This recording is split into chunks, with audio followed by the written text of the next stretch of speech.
Hi, everyone. Welcome to Podcast UFO for episode number 22 with Dr. Seth Shostak. He is the Senior Astronomer at SETI. Listen in for a friendly debate on UFOs. A couple of announcements. You can follow us on Twitter, or you can like us on our brand new Facebook page, and those icons are right on our website. If you'd like to contact me, that's info@podcastufo.com. Thank you for listening, and I hope you enjoyed today's show.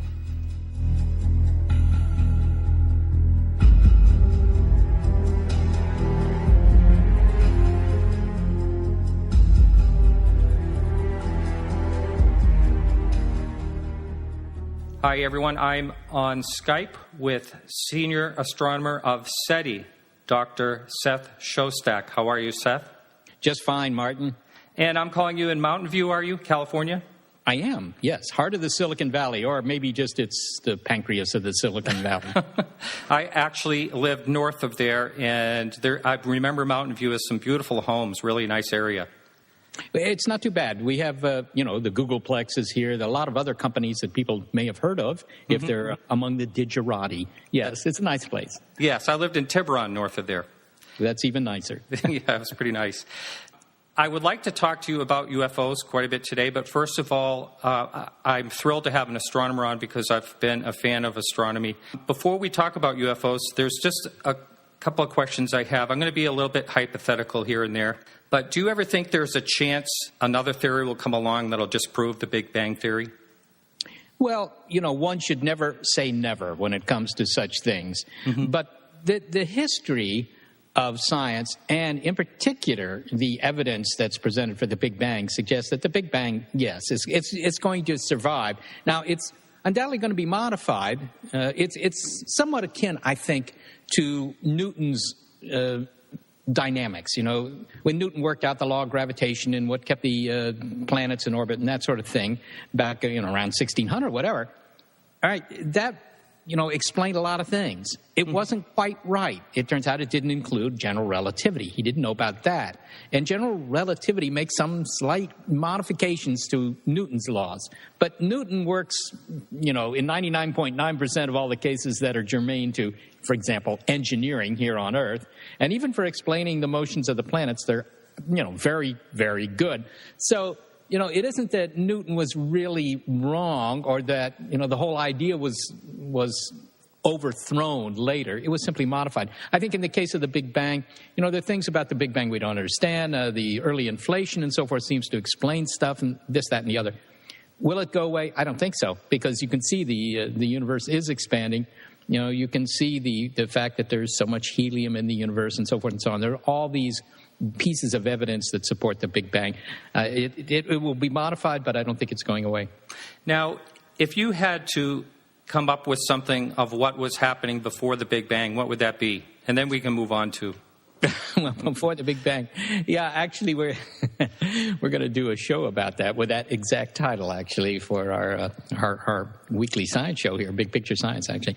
But the thing is, nobody knows. There are all sorts of scenarios. And the most, I think, trendy answer to your question these days is probably the idea that there is sort of endless inflation. In other words, endless Big Bangs going on all the time in our universe or perhaps other universes.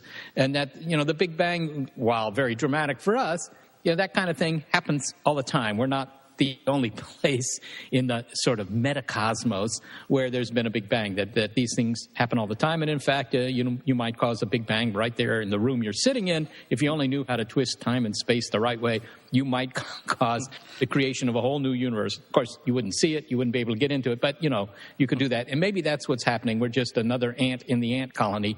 That's possible.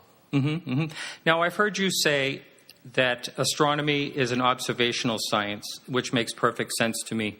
Our solar system is on the young side, wouldn't you say, as far as other solar systems in our galaxy?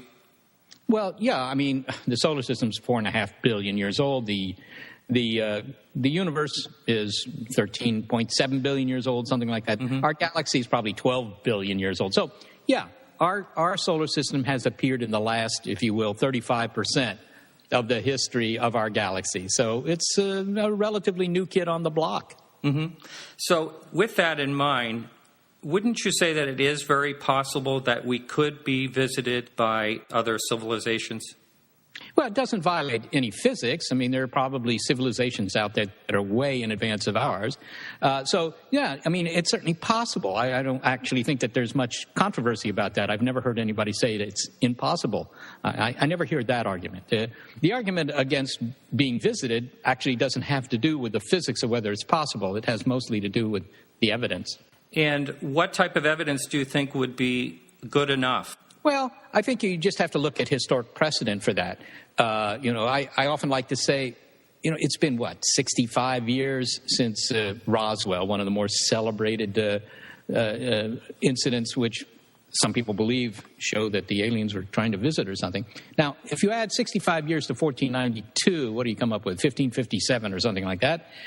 If you ask the North American natives, the Indians here, hey, do you think you're being visited by Spaniards? And you ask them that in 1557, that wouldn't be an ambiguous thing to discuss. They would know that the answer was yes, because there are some right over there. And by the way, there's a cathedral they're building down the street here. And by the way, a whole bunch of us have died from some European diseases, and the others are slaves and so on. The evidence was absolutely overwhelming.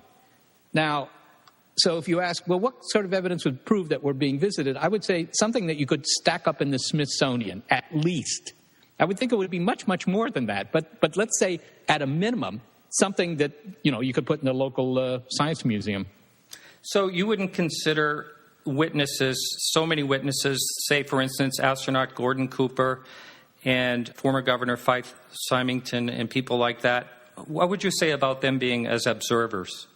Oh, well, I don't think that they're professional observers. I mean, it's not that I'm impugning their integrity. I've talked with a lot of the astronauts, Edgar Mitchell and Gene Cernan and all these guys, and if you talk to them about these things, to begin with, usually it's secondhand. They haven't actually seen these things themselves. They heard somebody else talk about it. But even if they have seen them themselves, Story Musgraves thought he heard the aliens and the muffin fans in the space shuttle.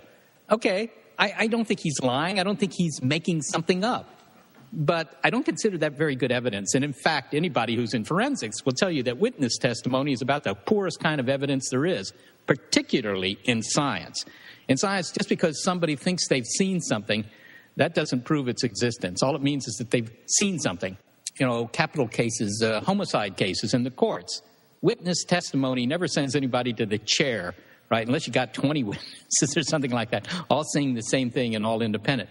It's very poor evidence. What you need is physical evidence. How about the landing trace evidence, for instance, bent waters? Are you familiar with that? Well, are you talking about the Rendlesham Forest? Yes.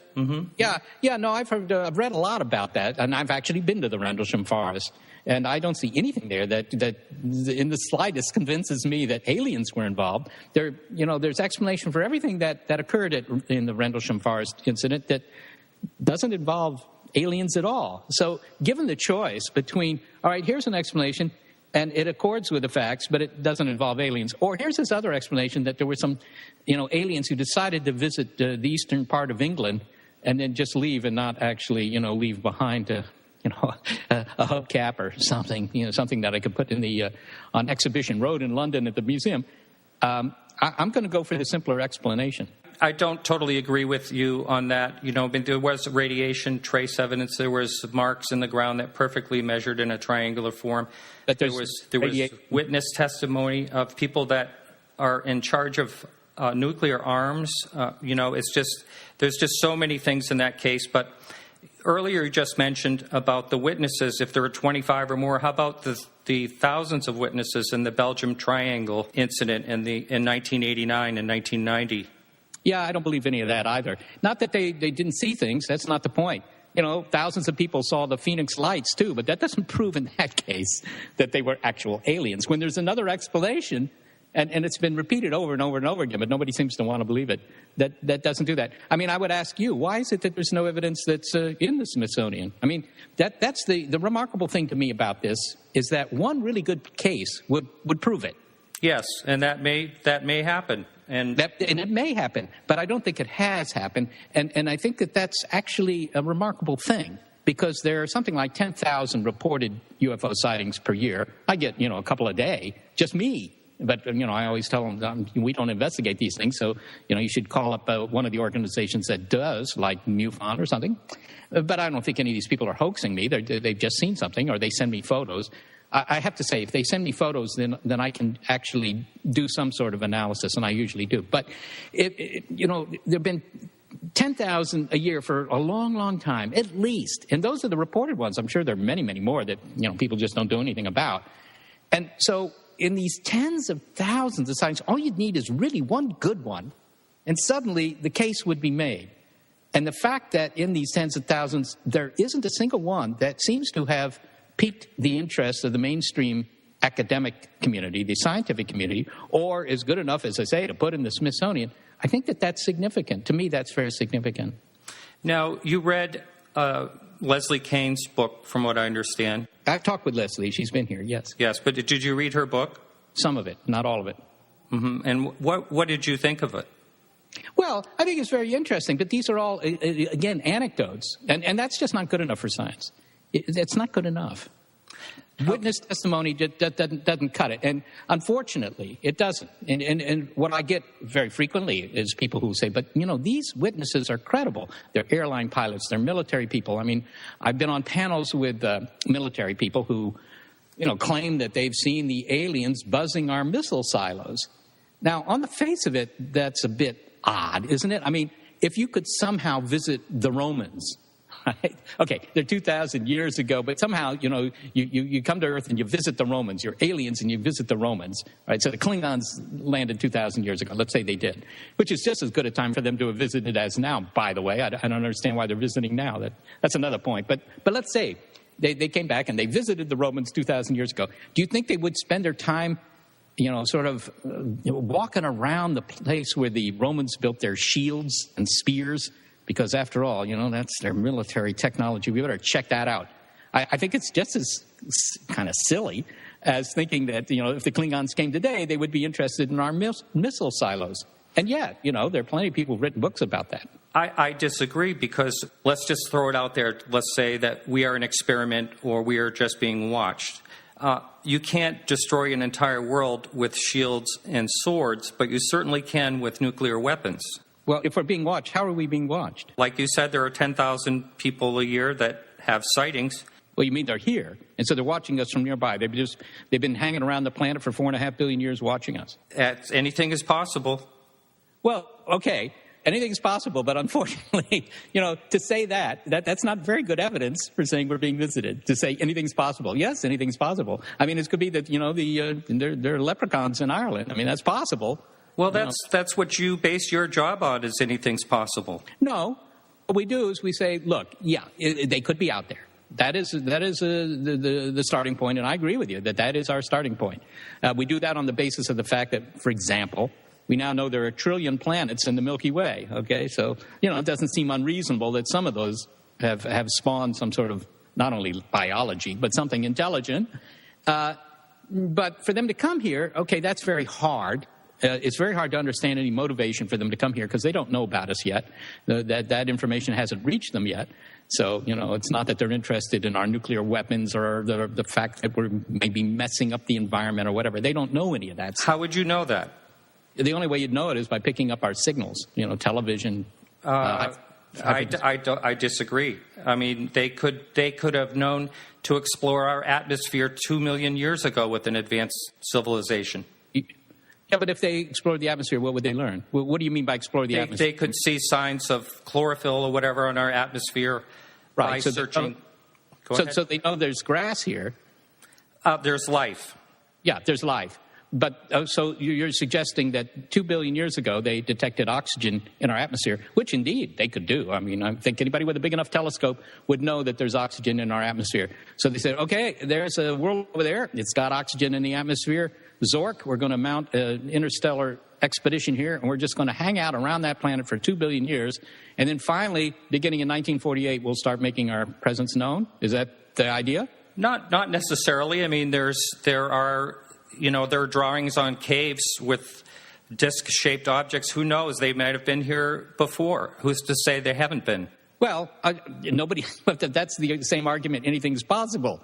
Yeah, mind you, if you talk to paleontologists or archaeologists about these things in caves, they'll say, yeah, they're disc-shaped objects. My 3-year-old has drawn lots of disc-shaped objects, but that doesn't mean that my 3-year-old is seeing aliens. I mean, that's not evidence. Here's my more or less beef against what you do for a job. And I actually do appreciate the search and the possibilities. And I hope the first message you hear is, we've been visiting you all along. Well, that might be, but I doubt we'll understand any message. So. Okay. Well, anyway, my question is to you, how are you so sure that they're using radio signals? I mean, if they're so far advanced, it seems like radio would be very, very primitive.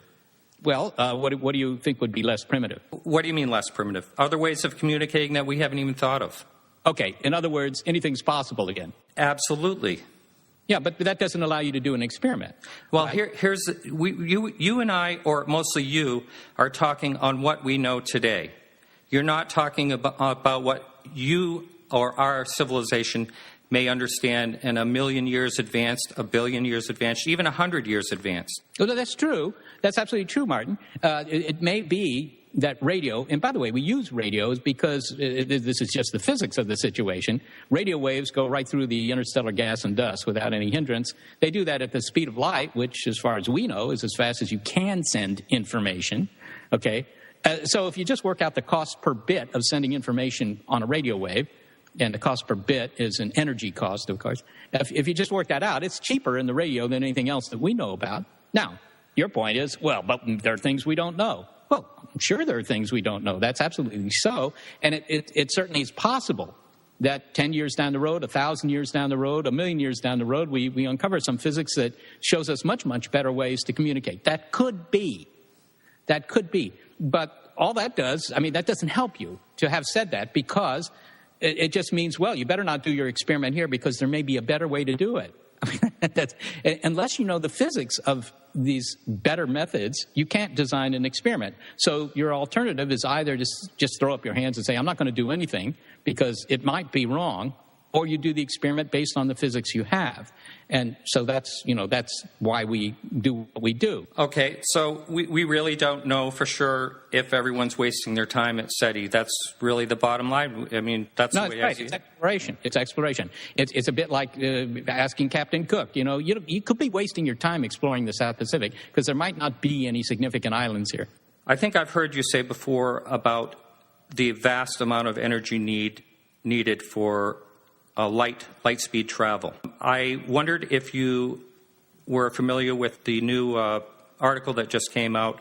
I believe SETI, Ann Tarter, I believe, was there at the conference with Dr. Harold White recently. And I just wanted you to comment on that, if you would.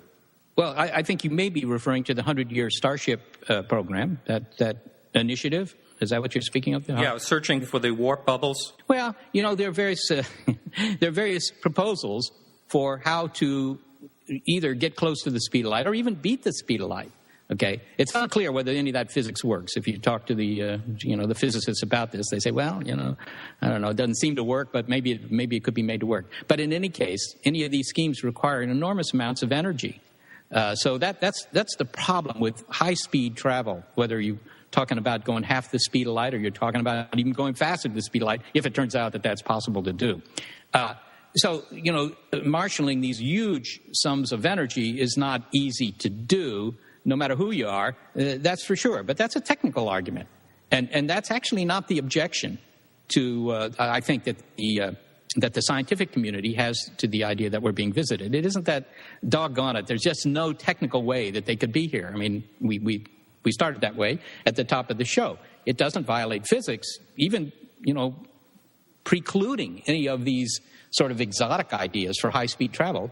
They can go at slow speed if they live to be, 500,000 years before they die. If they're machine intelligence, they're not biological beings at all, then they can undertake those trips, even with chemical rockets. I wouldn't recommend it, but, they could do it. All right? That's not the problem. The problem is the evidence is so poor. That's the problem. Just another hypothetical. People that are skeptic of UFOs basically always say, why hasn't one landed on the White House lawn? I've heard it 100 times. So what happens if they did land on the White House lawn and E.T. went up and shook Obama's hand, what would happen to SETI? To begin with, I'd be surprised if they have the same gestures that we do. They do in the movies, I have to say, but probably in reality, shaking hand might be the universal symbol of war. Who knows? Well, what happened to SETI? Well, look, if they arrived here, right, in such an unambiguous way that, I mean, it's just on the nightly news, I think that, SETI would certainly pivot. We would certainly do something entirely different, because the first thing you'd want to know is, so where'd you guys come from? And, you probably turn your antennas in that direction. But indeed, I mean, we will have discovered intelligent life in the universe, in fact. Not the way we thought if they landed on the White House lawn. I mean, that's for sure. I just had to say that because I always hear that one over and over again. I must say I don't, but I think what is being meant by that is that, why is the evidence not very obvious? And I think that that's a reaction to the photos that are, routinely shown of UFOs. And they're always very ambiguous. The ones I see are either ambiguous or they're clearly photographic effects. And so imagine somebody said, I wonder if there are these big airships sort of sailing around the Earth, with big inflatable things with motors on the outside that give them some thrust and allow them to change direction and so forth. I wonder if that's true. Well, within 50 years, you'd have a big photo collection showing, blimps and dirigibles all around the world. And you could see advertising on the side, and you could see details on the motors and so forth. That photographic evidence would be pretty compelling. But the photographic evidence of alien visitation is not compelling, because they're usually very, very, they're completely detailless photos, almost all of them. I kind of disagree. I mean, I had a sighting myself, and, that kind of changed. That's why I'm doing this podcast. To me, it was just something that was totally unexplainable in any way. And I'm just wondering if perhaps tonight you go home and you drive home and you actually see something that is just undeniable, would you consider it just a UFO? And if so, would you be able to accept that it's a possibility that it's extraterrestrial? Sure. Of course. When you see something and you don't know what it is, which is what you're talking about, right? And I've had that experience. I've seen plenty of things that at first, at least, I didn't know what they were, okay? And, you can say, okay, that's odd. I don't know what it is. Now, there are various possibilities for what it might be that I can think of, and there are probably many more that I am not thinking of. In particular, I saw one night that turned out to be a launch from Wallops Island in Virginia, where I was living, in fact. It was a rocket launch, but I didn't know about those rocket launches, so, it was very, very perplexing to me. Okay, but, so I make in my mind, everybody does, I'm sure, sort of a quick list of things that it could be. Could it be an aircraft? Could it be this? Could it be that? Whatever. And one possibility in the list is that it's alien visitation, right? That's a possibility. But to jump to the conclusion that that's what it is, that's what people do all the time now, because it's, part of the popular culture. So when you see something that you don't understand, it immediately becomes alien visitors. But there are all these other possibilities, right? And indeed, as you know, there have been several commissions to look into the UFO phenomenon. That was quite some time ago, after the Second World War and into the 1950s and even the 1960s. And what they would do is they'd bring together sort of expert panels, people that were well-versed in upper atmosphere physics and so forth, aviation, whatever. And these panels would say, all right, well, give us the 100 best cases, the ones where you have at least some credible-looking evidence, and we'll see if we can figure them out. And so they would do this, and typically they would be able to explain 90% of them as aircraft or balloons or whatever, astronomical objects. They could figure out about 90% of them, typically. 10% of them they couldn't. And what so many people do, I've heard them say this, is that, well, see, those 10% they can't explain. That's where the alien craft are.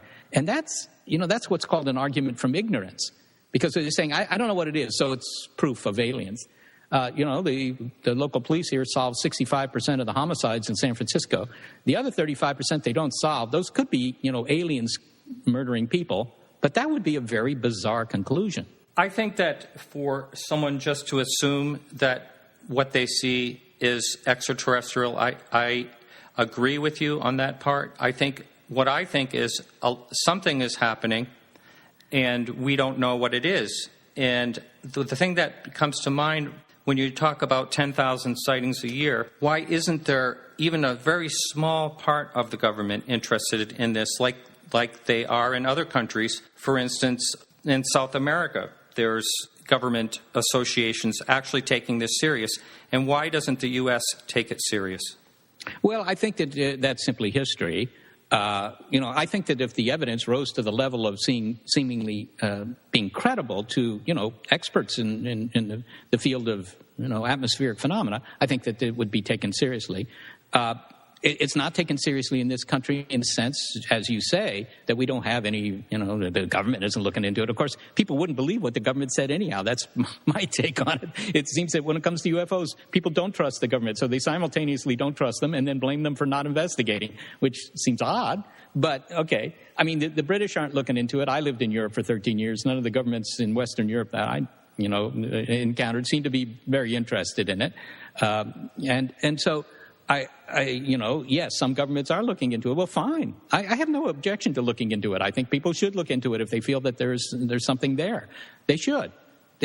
But I just haven't seen the evidence for me that's convinced me. And I have to say, I mean, there was an article in the Huffington Post just recently in which the Astronomer Royal, Martin Rees, said, there's just nothing in this. Well, that's just another opinion. And I just would think with all of what, and there is radar evidence. You can't deny the radar evidence because there was 3 on one object.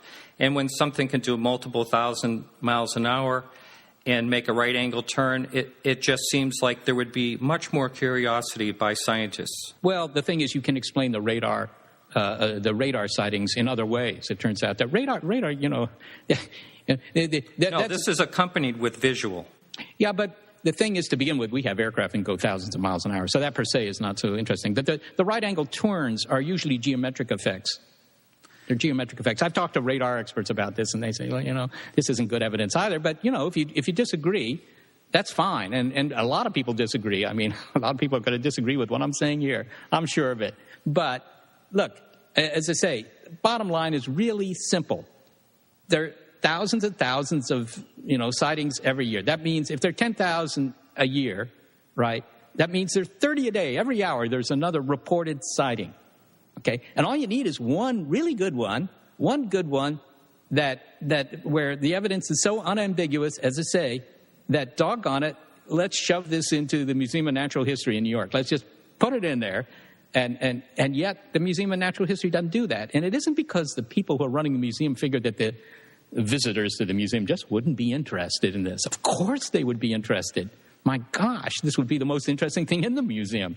It's just that they don't think it's very credible. It's just, sorry, but, that's probably something else. You guys, just misinterpreted this. So that's really my plea to the UFO community is that, look, instead of complaining that the problem lies elsewhere, that the problem is with the skeptics, and that's what they normally do. They say the problem is with you scientists, you won't look into it, or the problem is with the government because they've covered up all the good evidence, which is absolutely bizarre. I mean, how is it that the aliens have arranged everything so that only the government gets the good evidence? How did they do that? They must be in cahoots with our government, in which case maybe they'll solve the deficit problem or something. I mean, so instead of saying things like that, the problem is with you scientists, or the problem is with the government, the problem is with the evidence, that they should just say, look, let's concentrate on getting the very best evidence. So if this is happening so often, I mean, we surely can design some sort of instrumentation that will up the quality of the evidence, and then we can convince people. Would you back that? Oh, yeah, sure. Absolutely. Well, I'm impressed.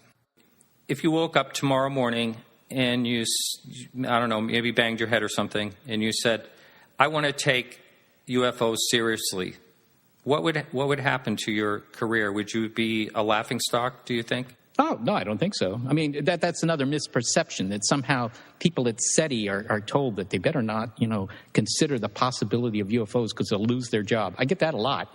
And all you'd have to do is work here, and you'd realize that, that's pretty nonsensical. Nobody ever says that. Nobody's brainwashed here. You've got to think of it this way. My heavens. But it is true that if you were to walk the halls here and ask the scientists, how many of you think that, we might be being visited? I'm not sure you'd get a whole lot of people saying, yeah, that's possible.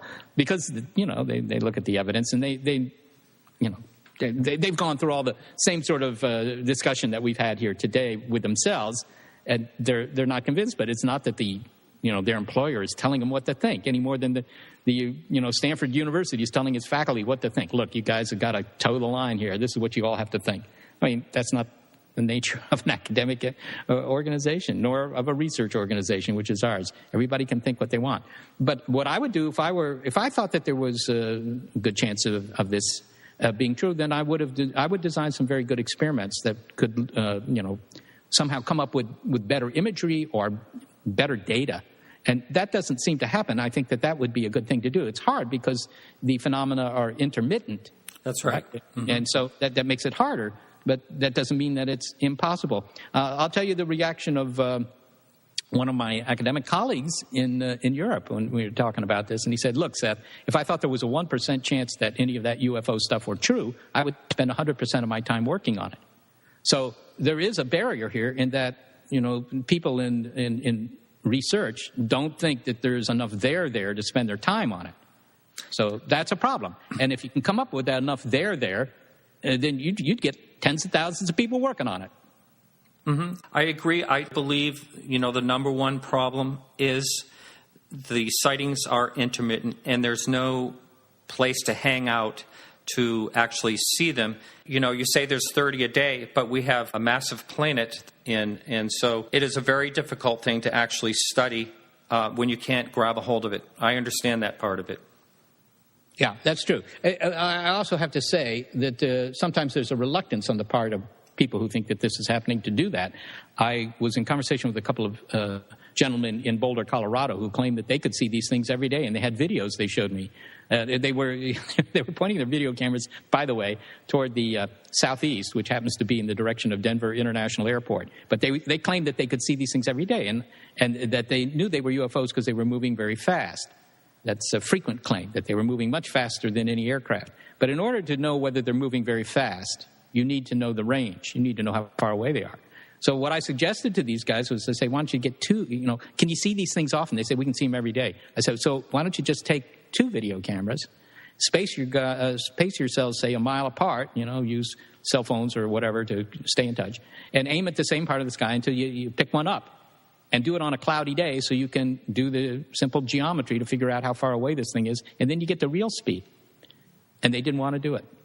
Well, I would just discount people like that. I've heard a number of times about people that are aiming, cameras ends up being toward an airport and the lights and everything like that. I would just discount that myself. I wouldn't even think that would be serious. The remarkable thing to me was that they didn't want to do the experiment. That's distressing. Yeah, well, that's just that case in particular. I'm going to ask you one last question, and I really do appreciate your time, and that is there any case that you've ever heard of that you would find just totally perplexing when it comes to UFOs? No, I don't think so. Perplexing, yes. There are some things you just can't explain. I mean, sometimes people will send me photos. Most of the photos I actually can explain because photography happens to be a long-time hobby of mine. So I recognize, internal reflections in the lenses and so forth, things like that. That's a very frequent thing. But sometimes, there's just some light that they have, or maybe it's a video, or you see some sort of bright object moving across the sky, and it's maybe 5 pixels across, but there's no detail in it. And I don't know what it is. Okay, so I see that, but. That the fact that I don't know what it is isn't very convincing. As I say, what would be convincing? I mean, again, to return to the Native Americans sitting around on Watling Island in 1492, and they see something on the horizon which is just a blob at first, but, an hour later seems to have a couple of masts and some flags and some sails and things. They don't know the words for those things, but, it has structure, it has detail. And pretty soon it's close enough that they can make nice drawings of it and so forth and so on. That sort of evidence would be more than just, I don't know what it is. That sort of evidence would say, I don't know what it is, and it's something really peculiar that I've never seen on the ocean before. And that's the kind of thing that's missing. Okay. Well, thank you so much. I really appreciate your time. Well, it's been a pleasure, Martin. All right. And you take care. So this is Martin Willis with Dr. Seth Shostak, and that's it for today.